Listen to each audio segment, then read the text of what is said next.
My name's Randy Rubenstein, and welcome to the Mastermind Parenting Podcast. At Mastermind Parenting, we're on a mission to support strong-willed kids and the families that love them. You're listening to the Mastermind Parenting Podcast with Randy Rubenstein, episode 183. Well, I am sitting here with Josh, and we're just going to have a conversation because Josh and his wife, Allie, went through the Mastermind. And since then, and graduated. You guys were in for how long? I want to say for a year.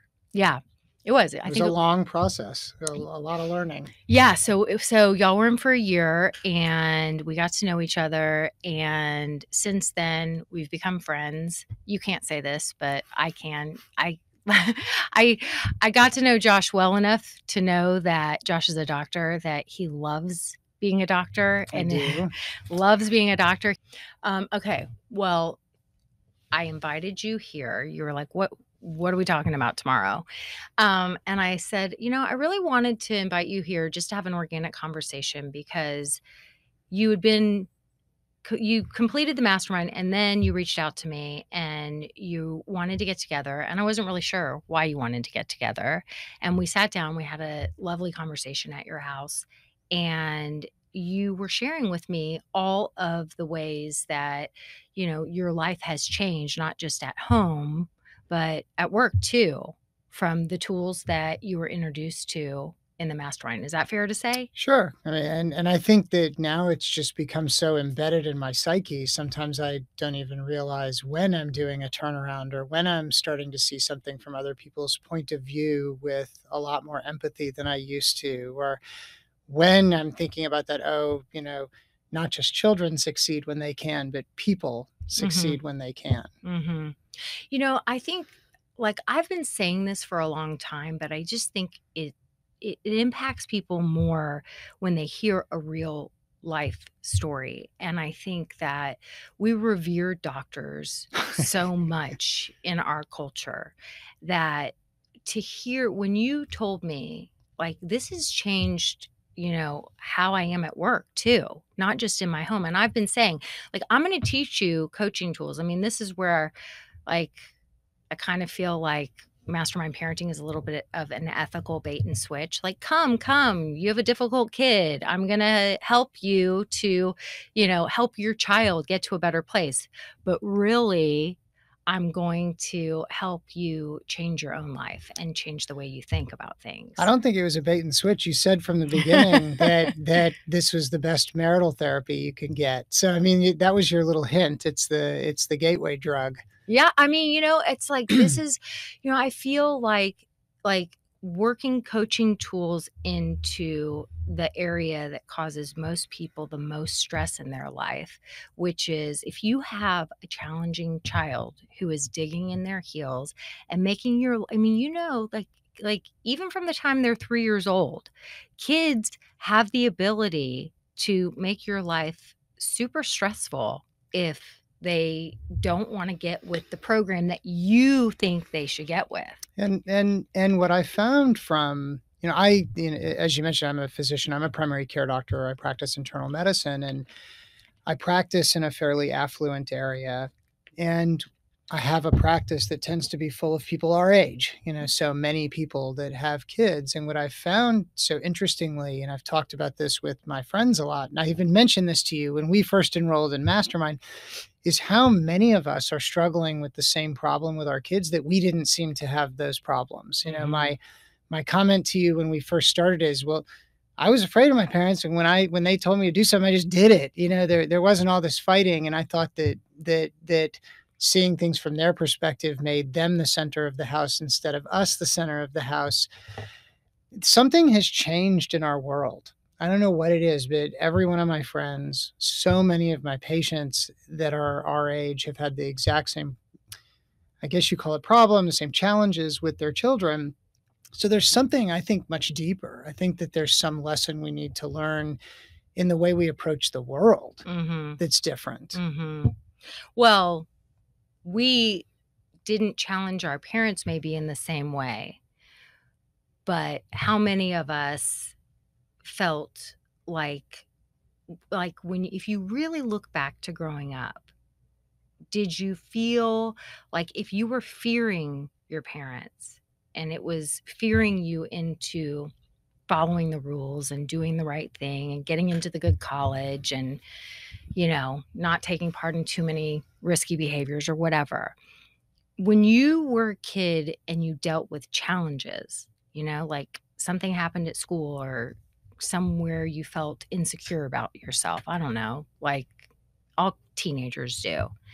Did you also turn to your parents to kind of, you know, as a resource to support you through those hard times? Like, who did you turn to when you were going through those hard times? So I think you're talking to someone who's the anomaly. Yes, Right. I did turn to my parents, and so did my peer group. But I grew up in a peer group with other people my age who were all from Jewish, highly educated, and still married parents. Mhm.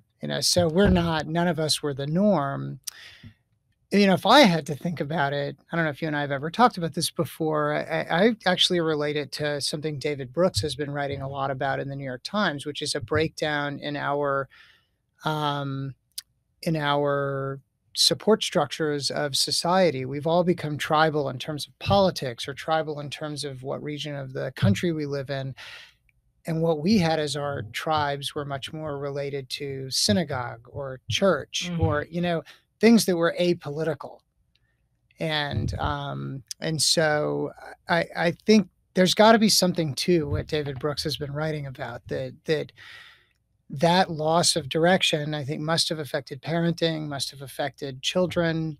That's interesting. There's not that same kind of moral compass. Mhm. And so we're all looking for it. And then you throw social media and the internet into it. And, kids are getting influence from places that you and I never did.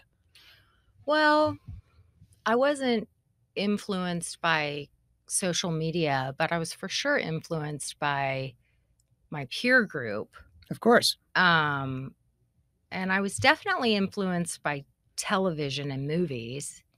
I think it maybe just looked different. I guess I'm curious now, if you turned to your parents for support, um, did you actually fear them? Like you doing, the right thing and being, I don't know, I can gather that you were probably a pretty good kid. I think so. Okay. So, My wife always tells me that she never would have dated me in high school.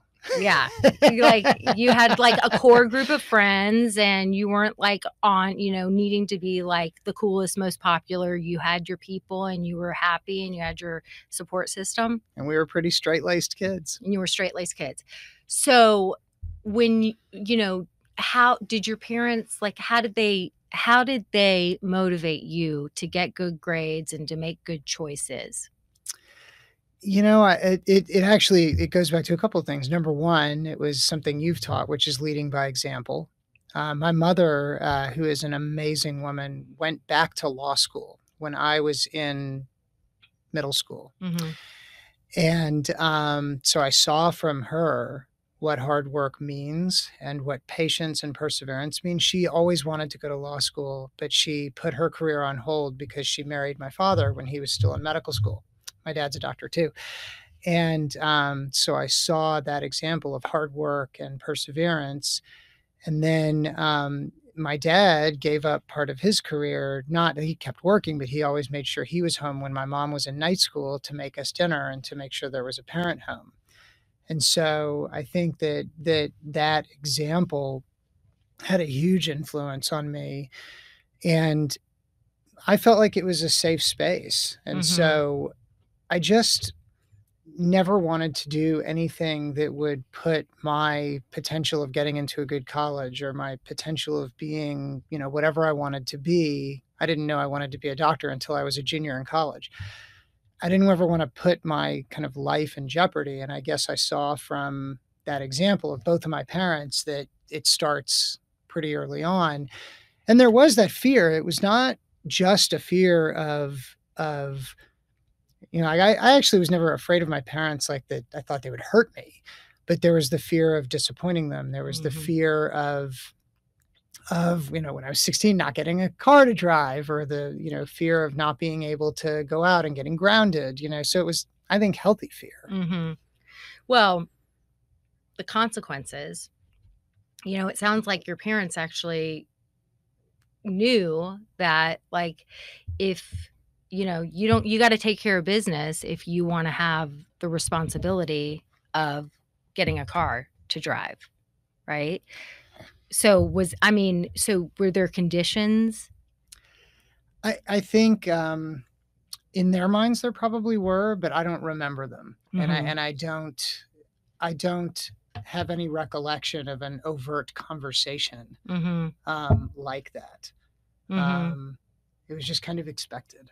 It was just expected, like, you were just expected. So they set the expectation that they believed in you, and they Yes, believed in you to make good choices, and they believed in you to have a, you know, an abundant future, full of all kinds of amazing opportunities, like going to a good college and all those things. absolutely, and my mother always was really good about sprinkling in little wisdoms throughout my childhood that have stuck with me for so Like what? long. Like what? Well, so the biggest thing I remember my mother saying was, my mom grew up in a home where they frequently didn't know if they would have money to pay the mortgage the next month because her father was in sales.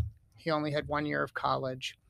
So she made a very big deal of always telling my brother and me I would only date men who had a career path that involved a profession. Mm. So my mother always impressed on me, you must have a profession. Now, that profession could be being a master plumber, being a Mhm. master electrician.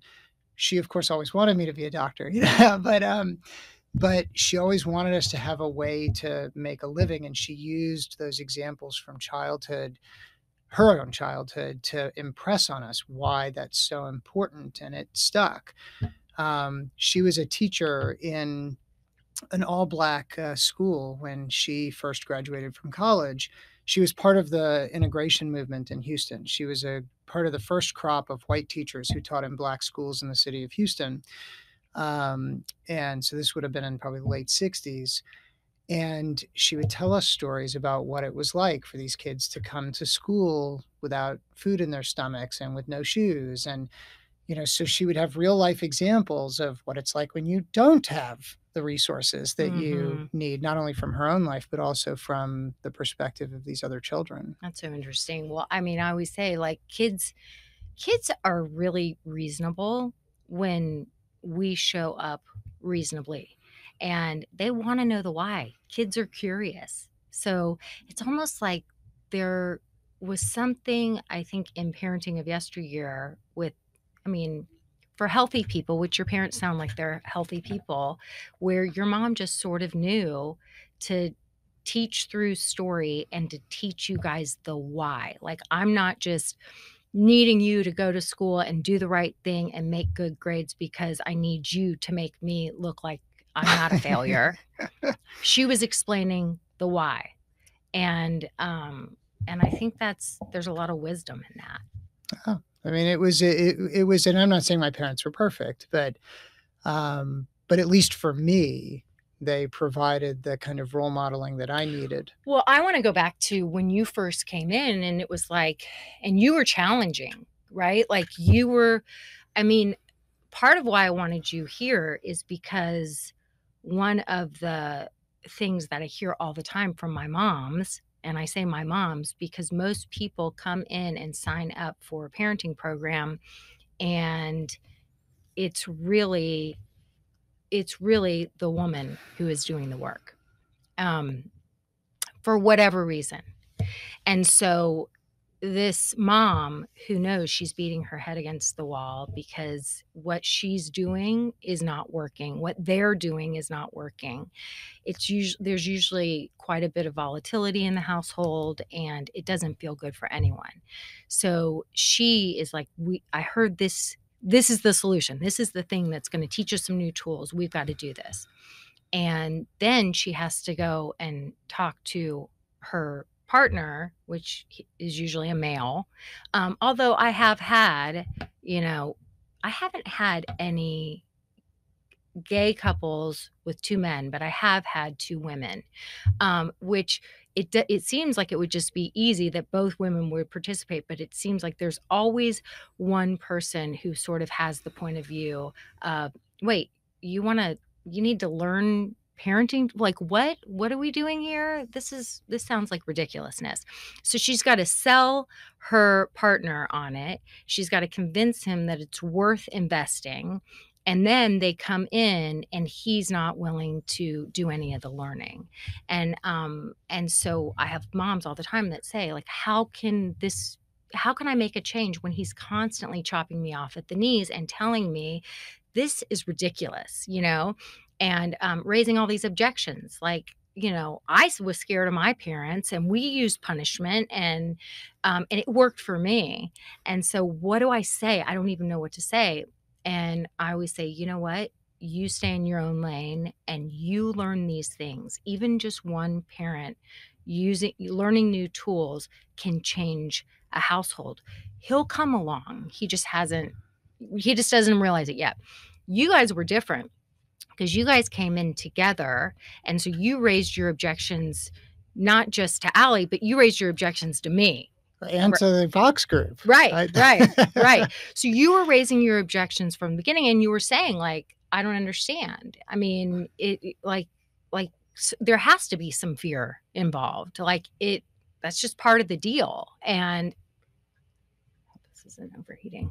And I don't know what I said or what, I think it was just, I don't know at what point did you start to feel like, okay, I'm going to give this a chance? Well, I think you have to take it back a couple of notches, which is the first to say, remember, I had this example of my father, who, when my mother went back to law school, took on, I don't want to say a primary parenting role, because my mom was still by far the primary parent, but took on a far more visible and important role in my brother and I's lives. So I had that example of participation. The second thing is that we literally dropped our kids off at sleepaway camp one year. I can't remember if it was 2018 or 19, whatever year it was that we signed up for you guys. Yeah. And Allie and I, my wife and I, literally were in tears on the way home and saying we never want to pick up our children again. So we were desperate. Right. We were desperate. And we recognized that it can't just be our kids. We have to be part of the problem. So, so you already had someone who was willing to try and willing to buy in. And when I raised those objections, I think I did it with respect and in a respectful way. And your answer was very simple. You probably don't remember. Your answer was, how's that working out for you? Literally, that was your response. And to someone who's got a scientific mind, that's exactly the right answer, right? How's that working out for you? If you're a scientist, if you're in medicine, you're trying a therapy or you're trying an experiment, it doesn't work, you're just going to keep doing the same thing? Or are you going to try something different? Right. And that's all the response that I needed to buy in. But at the same time, I hear what you're saying, because we had once we were kind of finished with the first part of the mastermind and you set up the Voxer with us and the other people who were in our group, I was the only man in the group. And there were several women in the group whose husbands were not buying in, and you could hear the frustration. Yeah. And Allie and I always talked about how lucky we are that we're both bought in. And I will say, in addition to that, Allie and I experience Mastermind still, years later at different points. Sometimes I'm sticking to it and she's not, and other times she's sticking to it and I'm not. And when one of us says, Noah will succeed when he can, or Mia will, you need to see it from Mia's point of view, and we're using the Mastermind words, it triggers the other person because we're not staying in our lane. Mm-hmm. It works much better when one of us is staying in our lane, we're modeling the behavior, and it's not modeling for the kids anymore. It's modeling it for each other. Right. Because then always, if we stay in our lanes, that night, Allie, You were right about that one. I should have handled it the way that you did. But at the minute that you point it out to the other Yeah, person, yeah. you start fighting. So So, true. it's It's so true. Even in my life, it's like that. I mean, my husband's been learning. I just bought him this book, this conscious leadership book, to help him with some things at work. And I had gone to a talk and heard this guy teach some of these concepts, and I thought they were very cool. And so we were learning about this thing called the drama triangle. And it's all about like when you're operating, and they call it like below the line, which is when you're in a triggered state. And so you're not going to be your best self. You're not using mastermind tools. You're not in your conscious brain. You're in your subconscious brain where you feel attacked or you feel victimized. And so quite often we jump into this like we're either the villain, we feel like we kind of go back and forth. Like we're the villain, we're the victim, and so we're going back and forth between these different roles that none of them are actually helpful in terms of finding a solution. And so I was telling a story at dinner last night about some uh, But who's still at home with you? well, right now Alec is back with Okay. us. He just moved back from Austin, and Avery's just been in town for spring break. Okay. Yeah, she was there. And so everyone, and Corey's still in high school. So I was telling a story. Somebody brought up some kid's name, and I was like, oh yeah, that mom, I've never liked her. I think she's kind of a creep. So what I think one of them called me out on it. They're like, I've never heard you mention this person before. And I was like, you know what? There was a situation years ago, and let me tell you what it was. And it was a grudge from like Corey's in 10th grade from when Corey was in pre-K, this lady. And she just, she just was like, and it was like a fringe thing. Anyway, so I tell this story, and I was like, character revealing. Like at that moment, I knew I never want to be friends with that lady. I don't like her character. She's not my people. And Scott looked at me and he's like, sounds like you some below the line thinking. And I was like, fuck right off. Like, and I was like, and I was like, sometimes you just want to be below the line in your thinking. I'm telling you, that lady's a creep. Yeah, but then we laughed about it. But it's true. When you are in that place, it doesn't feel helpful for somebody else to point out in that moment that you're in that place until you're back in a better place, and then you can kind of see it. And there's a little bit of separation from it. Yeah, I forget what your term for it was, that you never want to have the discussion when the fight Yeah. is happening. Yeah, non-relevant time. Yeah, non-relevant time. That's something that no matter how many times you say it to yourself, it's so hard to implement. And that's something, oh my God, is that more useful in life than just with your children? I mean, Mhm. it's so incredibly useful with your spouse. And one of the really amazing things that I've found, you asked about how is this relevant to something outside of just your family or your kids. Sometimes people are not in the state where they're ready to hear that they have just been diagnosed with diabetes or that they Yeah. have just been diagnosed with cancer. And sometimes you have to bring them back a week later Yeah. and have that non-relevant conversation, or the conversation at the non-relevant moment. Yeah. And it's a little different with healthcare because it's always relevant, but they have to be in the right mental state to Yeah. hear it. And it's actually one of the ways that telemedicine has made this possible. People won't take a day off 3 times in a month to come and talk to you about their health, but with telemedicine, they can just do it from their computer. Yeah, that's so true. It's amazing. If every doctor, like, honestly cared about patient care like that, like, I feel like so many people would be so much healthier, because I feel like there's a disconnect a lot of times between, it's like nobody wants to go to the doctor because you sort of feel like especially if you're not the pillar of health, um, you're like it's like that they're going to be like, well, this is what happens when you drink too much and Well, I don't think exercise enough and eat too much fast food and all that's true, but I also think, and this may be beyond what you want to talk about, but waxing philosophical, I have a friend of mine who is a Texas children's pediatrician. He and I talk about this a lot because he used to be part of the selection process for the medical students. Um, the way we pick doctors is ridiculous. We don't pick people who are the ones who are willing to think outside the box. We don't pick the people who are the ones most willing to exhibit empathy or most able to exhibit mhm, empathy. We pick the ones who are most willing to study for the test, and who cares if they actually are learning anything important? They just need to learn what it is to get that perfect score on their test, to mhm, get the straight A's, to get the mhm, good score on their MCAT, to get into medical school. And so we've funneled this group of people with all the wrong skills. mhm. Right, And, and then you talk about primary care. Primary care is the, I'm not trying to ask for sympathy. I chose it because it's what I love.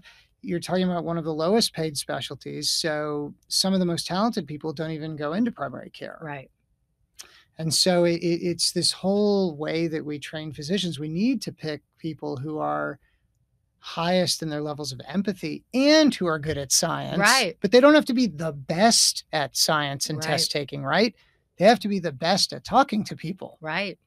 Right, but these are I mean, I'm hearing this I mean, because you're a doctor and you're talking to other doctors about how to improve the field and, you know, um, like, for me, I think it's the same way in business. I think it's I mean, from parenting to business to whatever your profession is, I think that is what's coming on the scene now, is what's been thought of as these soft skills. It's emotional intelligence, it's EQ, it's understanding that, we have to interact with other people. And so if you just come at every situation only thinking about your agenda and what your perspective is and not taking what the other person is experiencing, like nothing ever advances. I mean, it's like it just I think that it is these soft skills that have to be woven into the equation, and that's, I think, where our world is going. I feel like those of us who are into like, you called me from a or you texted me after you had gone to a medical conference where they were talking about growth mindset, Yes, that was recently. and you were like and what did you say? You were like, "Oh my god."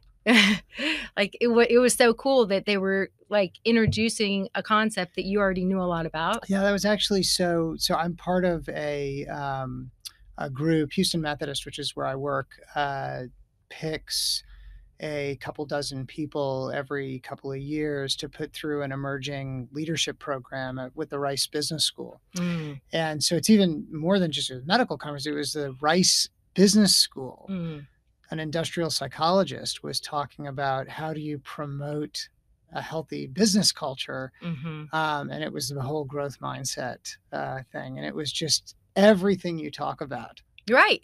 I mean, when I say to people, like, "Look, I'm gonna teach you some life-changing, amazing tools and also different ways of thinking that are gonna expand your mind, and first, we're gonna employ them at home," because that is where it matters the most. I think, parenting is it's the leveler. I was somewhere recently where I was talking to somebody who I can't remember where it was. I think I was with my daughter, and I was talking to somebody, and at first it was I maybe like a fancy it was somewhere where it was like we knew it was about to be like small talk snore fest.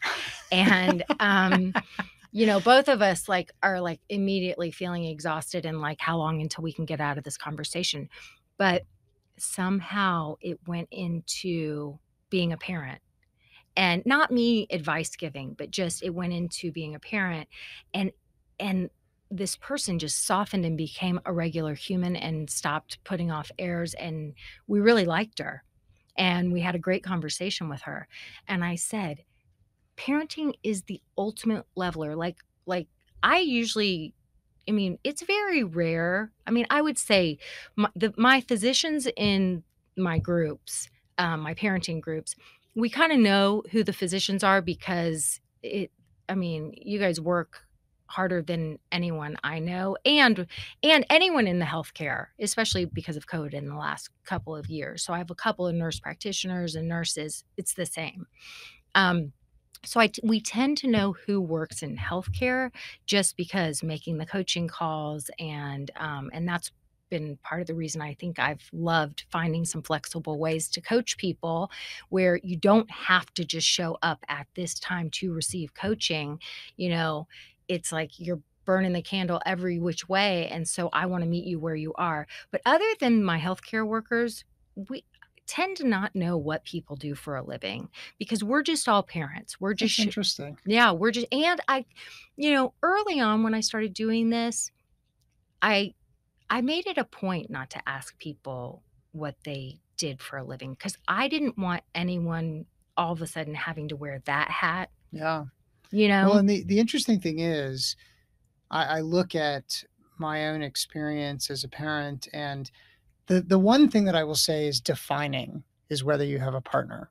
Mhm. And I'm sure you've experienced the same thing. So, in my field, I work with people who are medical assistants, all the way up to working with people who have MD, PhDs. And the challenges are there. I mean, other than the financial challenges, which can be very different, the challenges are all the same. One group being people who it's a single parent, which is, I can't even tell you how challenging that looks from the outside. And the other group is people who have two parents involved, and it's incredibly challenging, but they have the same challenges all Mhm. around. Mhm. Yeah, no, it's true. It's true. And I love when people like I love when it turns into some business coaching because what I tell people is we're going to get your home in order first and then we can focus on all the other areas. So like I've had so many people over the years say like you should really like it's a lot more lucrative to do business coaching and you're pretty good at it because I do a decent amount of business coaching with even within my Yeah, mastermind. I didn't know that. Um but I'm like, yeah, but that's not my love. That's just fun. That's for me, it's just fun because I'm also a business owner and it's all the same tools. So it's fun to translate the tools to, how do I have a productive conversation with my kids? How do I have a productive conversation with my coworkers? I mean, I bump up against sticky situations with coworkers all the time. Of course. Well, and And how do you have a productive conversation with your patients when you're a right, doctor, a nurse practitioner, or a nurse? Like, I always tell my patients, there's never an excuse not to find time to exercise. But then I always say, except for this one patient that I had 10 years ago who was a single mom working three jobs, she got a pass. right, But right, if you don't ask people about why they're not right, exercising or why they're making bad food choices, you don't know. What if that patient has celiac sprue, which is the gluten allergy, and they've never had the money to go to a nutritionist to teach them what right, is healthy and safe to eat? What if they don't have the money or the time to go to a grocery store and they live in a food desert? And so they're making bad food choices because those are the choices they have available to them. I mean, right. there's just so many examples of where that productive conversation applies, not just at the home. Well, and you wanna come in when you know better and you know that you've got the solution to help someone live a healthier life. So for you, it's like literally a healthier life. Like, I'm gonna help you to maybe rid yourself of disease or illness because I'm gonna teach you some, better ways, or I'm gonna prescribe some medicine that's gonna get you back to a better place, better health. For me, I'm like, the health of your family is all impacted by the way you're managing your household. Absolutely. And and so if I can teach you some communication tools, like I could come in, I mean, what we want to do as parents, or maybe, as a doctor, you want to say, hey, you've got to do this, this, and this. and that's how you're going to be a healthier person. And so you want to tell the people what they need to do. We want to tell our kids when our kids get, bad grades on their report cards, and we know they stayed up way too late, they're on their screen way too much, they're exhausted. And so we want to say, well, if you would just turn that phone off, and if you would just, get more sleep, and if you would just read to go to sleep and put your body, then the next day your brain would be fresher, you'd be less foggy, you'd be able to pay attention better, blah, blah, blah, blah, blah. Like, we want to tell them what they need to do. But the productive conversation is literally teaching us that we have to have more self regulation. We have to control our impulses. And rather than come in guns a-blazing, telling all the people what they need to do, we have to stop. We have to ask questions. We have to see their perspective and let them know we see their perspective.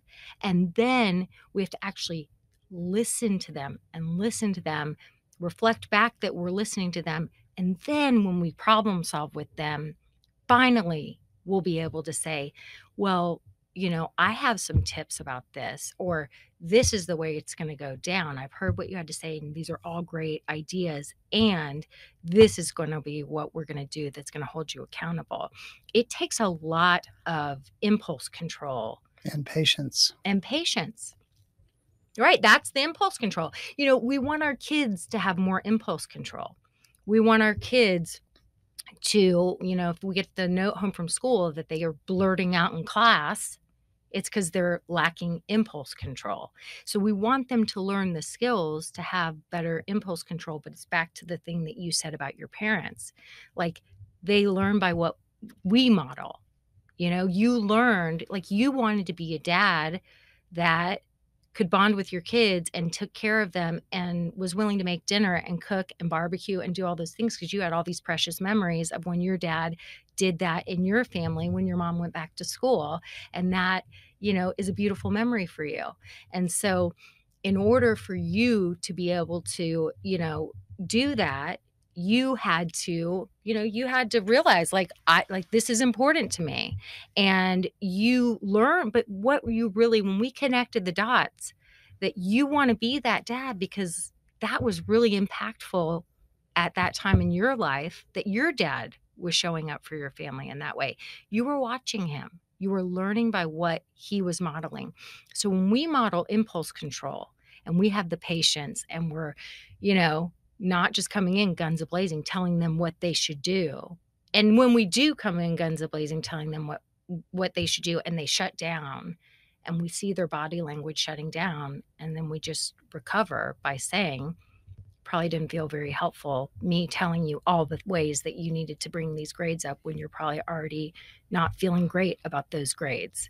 And the funny thing is that, like, even all these years later, and with all the practice that we've done, I hear you saying all of these things, and I'm thinking, God, I'm not doing any of that right. It's a work in progress. It's a constant work in progress. It's a work in progress, and we're just going to keep getting, the only way you get better at anything. I mean, think about it. Like, when you became a doctor, and you graduated medical school, you finished your residency, and you're finally, like, you're really seeing your own patients. Were you as good at it as you are now? I was different.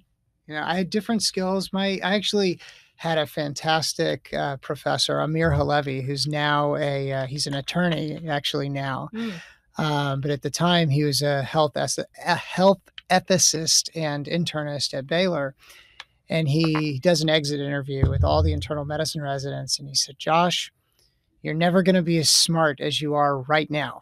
You're never going to know as much as you know right now. But you're going to be a better physician as you go through the process, because you're going to learn more empathy. You're going to learn better how to talk to patients. You're going to learn how to be a doctor better. That's my point. Yeah, you're exactly. never going to get better unless you're willing to practice, and you're willing to sort of, like, it's kind of like, you got to be willing to be a beginner. You've got to be willing to say, like, I just got that all wrong. Okay, how do I get better at something? Well, not only a beginner. Yeah, I think you have to be willing to do that with your kids the whole way through, right? I mean, I apologize to my kids all the time when I make a mistake, and frankly, I mean, it's something that we learned in medicine at the very beginning of my career was kind of the infancy of doctors starting to apologize for medical mistakes, and the data has borne out that if you apologize for your mistakes, you get sued a lot less Mm, that's because interesting. everyone makes mistakes. Right. Just like own up to it. I mean, think about it. That's I mean, for me, when somebody makes a mistake, whatever it is at a restaurant, when they get my order wrong or I ordered, my steak medium rare and it comes out medium. If that if that person who's waiting on me says, you know, "Oh, yes, no, I see that. Yeah, and you know what? I think I put it in its medium instead of medium rare. That was my bad. I'll get you a new steak right away." I'm like, "No problem." I'm so patient. Like, it's not a big deal. And I'm like, "It's fine. We'll wait." But if I have somebody who's, like, acting like I'm being a pain in the butt and they don't own their mistake, it pisses me off. And then I'm like, and it kinda sours my experience. And so I think all of us just appreciate when somebody owns it. Own when you make a mistake. That's the part of the practicing, though, I think that gets better and we get better at, because one of the most vulnerable things to do is to own your mistake and to apologize when you've had a misstep. Interesting. That's always been one of the easiest things for me. It's so difficult for most people to admit I made some mistakes, or I was wrong about that, or I should have done something differently. It's very vulnerable. See, what I have the hardest time with, I think, is lecture mode. Mhm. Like, to the point that my wife will a lot of times she'll like, "Oh, dad's going into lecture mode." It sometimes you just feel like you have so much to share. It's because 'cause you're a teacher. Yeah. And I would talk to Allie also, let's call it teacher mode. Because you care so much. It's probably why you love being a doctor so much. You care. You actually care. And so when we care, we want to teach and we have a lot. We have a lot. I mean, I completely identify with that. And it's funny with my family, I had somebody recently refer to one of the tools that I teach all the time.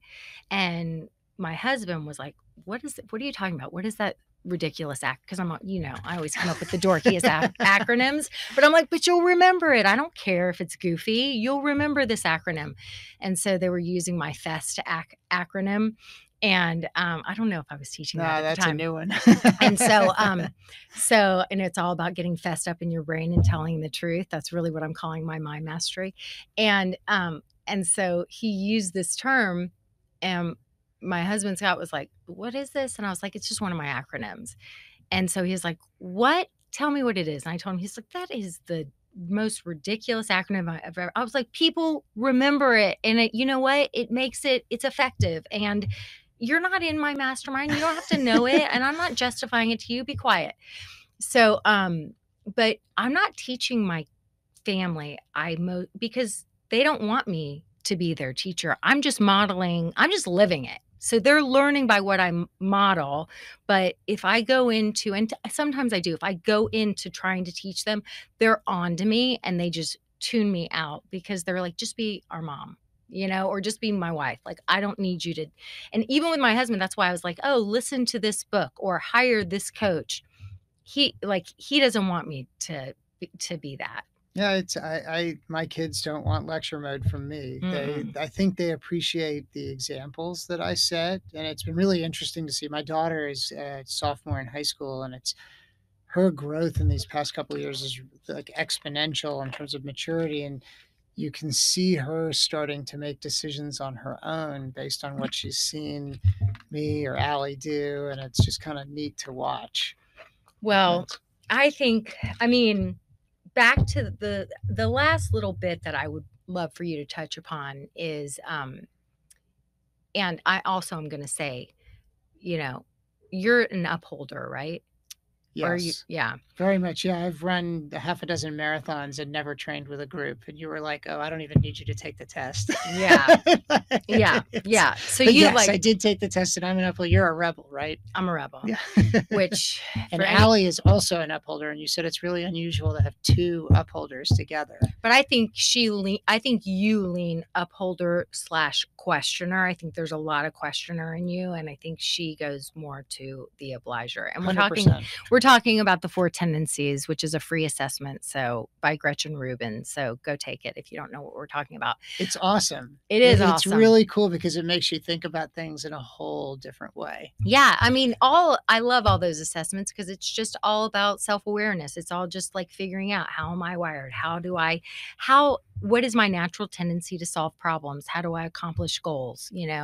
So if there's a problem in my life, like we drop our kids off at camp and we're like, we don't want to pick them up. This is a problem. Like, we should want to, like a month from now, we should be dying to see our kids, right? So now we've got some And time. we were, for the record, we were dying to see our kids by the time camp ended. You were, but you know what? We just needed a break. But it was neat because when you guys came in, like the problem was, we dropped our kids at camp, and we're worried we're not going to be dying to see them a month from now, and so we've got a month to work on this.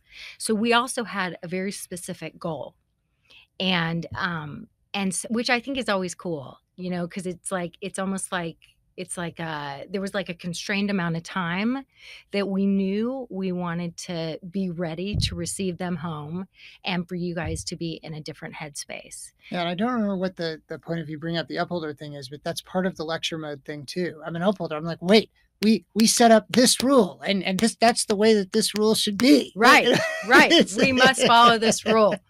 I know. And you know what? It's kind of fun when you know how you're wired because my husband is an upholder too. Upholders and rebels are the smallest categories.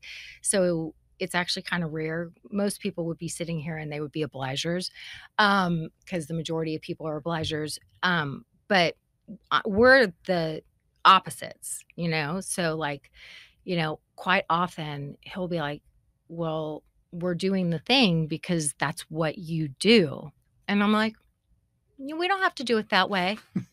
We are polar opposites. And he's like, but the way works. Like, we have to do it that way. And I'm like, no, we don't. And he'll say to me sometimes, he's like, you're such a freaking rebel. And I'm like, and you're such an upholder, which saves me a lot of the time that I don't know that, bills would get paid and, it would be a shit show if it was just me. Yeah, I think he brings way more to the table than but I mean, that's a whole other topic. No, I really wanted you to get to a place where, well, I'll say this. So you came in and you had your objections. And as soon as I was like, and how's that working? And when you bought in, you became very invested and very coachable. And it was cool to work with both you and Allie and to kind of see how it played out, and to watch your relationship change. And so and for me, it's so fun for me to kind of like look at families and try to figure out what is the pattern that you're in, what kind of led up to this pattern, like what's her story, what's your story. And I feel like I'm kind of like putting people puzzles together. So that's a very fun part of what I do. But where do you think that you guys are now in terms of how this has affected your marriage, like as co-parents and as partners? So, that's a difficult thing to answer. I think that, like you said, having children's kind of a great equalizer. And I think that had we not gotten help, I don't know, everyone would say, oh, our relationship would survive anything. I don't know what kind of shape our relationship would be in, had we not gotten help. Because we were in a really dark place. And I think if you're in a dark place with regard to your children, you're going to be in a dark place with regard to your marriage. So I would say it has, strengthened our marriage. I think it improved the way that we communicate with one another. And, the most stressful thing that Allie, like when we actually did premarital counseling with our rabbi, and the rabbi like laughed after we had done the surveys, because she's like, y'all don't disagree about anything. There's three things that everybody argues about: their in-laws, sex, and finances. Mm-hmm. You guys see everything the same. What do we have to talk about, right? So we have this kind of idyllic relationship, except that we have difficult kids. And I think that if we... And how old were the kids? Just let me interrupt for 1 sec. How old were the kids when you came in? Probably 10 and 12. They're 14 and 16 now. And I think that when we reflect back, that our kids were probably difficult, and this is what I was alluding to earlier. Part of it's societal, part of it is societal.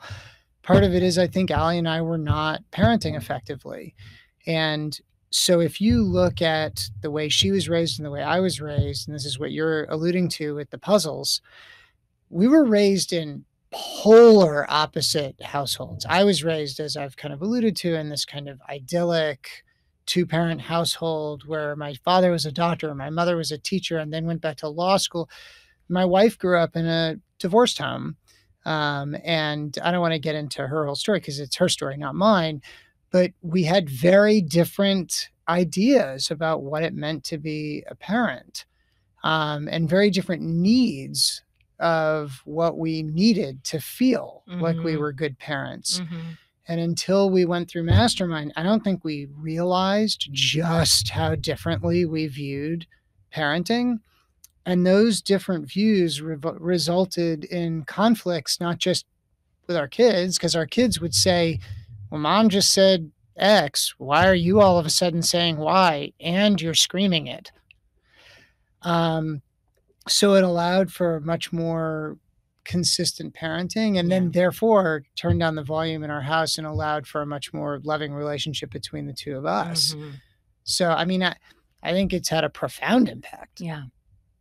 Yeah, no, it's very, I mean, when you're fighting and you have a difficult kid and the household is filled with eggshells and tension and volatility, nobody's having fun. No, it's really difficult. So we have to get our households to a place that it feels more peaceful, and our relationships to a place that feels more connected. I don't know how improving your relationship through better communication with something like Mastermind could not have a positive impact on your intimate relationship with your partner. Right. Well, thank you I think we went all over the place as I knew we would. I know. That's how every conversation we've ever had goes. I know. It's so fun. It's so fun. Okay. Thanks for being here. Thanks for listening today, guys. I hope you picked up some tips, tools, maybe some baby steps for creating more balance and boundaries in your life. And I just wanted to let you know, if you want to continue moving the needle forward in creating this for yourself, having a happier household, I want you to go to my website and check out mastermindparenting.com. We have 3 beginning programs, and if you need some accountability and more support, then please look for the one that would be a good fit for you. And as always, we're on all the social channels under Mastermind Parenting. On Instagram, it's mastermind_parenting. And, periodically I do pop up on different Instagram lives, Facebook lives, where I give you teaching and coaching, and I love engaging with you live to help you help your strong-willed kids so that they can feel better, because when they feel better, they do better. And I love, love, love getting to know you guys. So thanks for listening. If you like this podcast, please don't forget to subscribe, rate, and review. Super, super appreciative.